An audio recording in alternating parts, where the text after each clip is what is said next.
Hello friends, this is Chand Ratan, PGT Economics from Kendriya Vidyalaya, Suratgarh, Kent. Dear students, today we are going to discuss an important chapter from Understanding Economic Development book. First chapter of this book is Development. This chapter will make your understanding about different aspects of development. So students, we can start this chapter with the meaning of development. You know, development in simple words is known as progress, and this is very common topic, very common idea that has always been with us. Everyone in this world wants progress and wants to fulfill his or her desires. Excuse me, sir. I am Radhishyam. Sir, in this chapter, I read about developmental goals. What are developmental goals? Good question, Radhesham. Actually, developmental goals refers to our wish or desire. It may be economic or non-economic. Each person has his own aspiration and desires about what he would like to do and how he would like to spend his life. Different kind of people can have different developmental goals. For example, a rickshaw puller may wish to get better fare. He may wish to get better education and healthcare facilities for his family members. He may wish to get better social securities from the government. Okay, sir, I got it. But sir, when I hire a rickshaw, I want to pay less, but at the same time a rickshaw puller wants more. How is it possible to make balance of developmental goals of different people? Okay. Different persons have different developmental goals. What may be development for one may not be development for the other.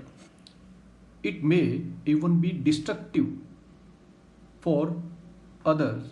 For example, industrialists want more dams to get more power, electricity, but it may be destructive for those people who are residing in dam areas.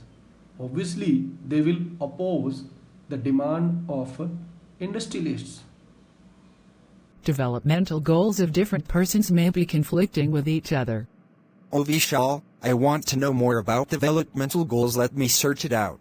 There are two types of developmental goals: economic goals and non-economic goals. Economic goals contain high income, regular employment, better wages, and decent price for the crop or other product that we produce. Non-economic goal contains equal treatment, freedom, job security, and respect for others.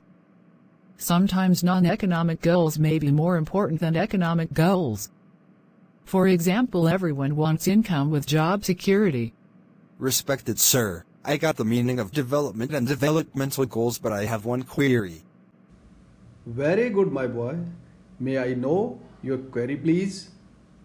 Sir, what is the criteria for measuring development? Income is the most important criteria used to measure development of individuals. More income means we can afford more facilities. Similarly, notion of national development is also associated with national income. National income and average income, which is also known as per capita income, is used to compare two countries' developmental story. Let us understand it. National income refers to income earned by all the residents of a country in an accounting year. Average income is income earned by per person. It is also called per capita income. It is calculated using the formula per capita income is equal to total income of the country divided by total population of the country. Simply put, per capita income indicates distribution of national income. Yes, sir, I remember the World Bank has issued a report in 2016. The report classified the countries into developed and underdeveloped. Those countries whose per capita income was more than $12,000 per year were put under developed category, and those whose average income was less than $1,000 per year were underdeveloped countries. You are absolutely right, Radhesham. Same criteria is also used within the country to categorize the states as more developed and less developed. But development is a wider concept. Income is just economic aspect of development. Economic growth is essential condition for development but not sufficient. You must consider other indicators like literacy rate, infant mortality rate, net attendance ratio, etc. to arrive at a conclusion. Now I understood, sir. Table given in this chapter also depicts that Haryana is ahead than Kerala and Bihar in terms of per capita income, but when it comes to educational progress and demographic indicators it is lagging behind. Literacy rate, proportion of literate population in the age group of 7 and above is called literacy rate. In simple words, it is the total percentage of the population of an area at a particular time aged 7 years or above who can read and write with understanding. Infant mortality rate indicates the number of children that die before the age of 1 year as a proportion of 1,000 live children born in the same year. Net attendance ratio, the total number of children of age group 6 to 10 attending school as a percentage of total number of children in the same age group. Sir, do we have any instrument to measure the development? Oh, that's great. Now, I am sure that you have got all the aspects of development. That's why you are asking this question. Actually, Human Development Index HDI is widely accepted as an instrument or measuring rod of development. Human Development Report is published by the UNDP, United Nations Development Programme. It covers 3 aspects or dimensions of development. These are economic growth, health status, and educational progress. For economic growth, they take per capita income. For health status, they take average expectancy of life, and for educational progress, they consider The Annual Human Development Index, the 2019 report released on December 9, 2019 ranked India at 129th position out of a total 189 countries.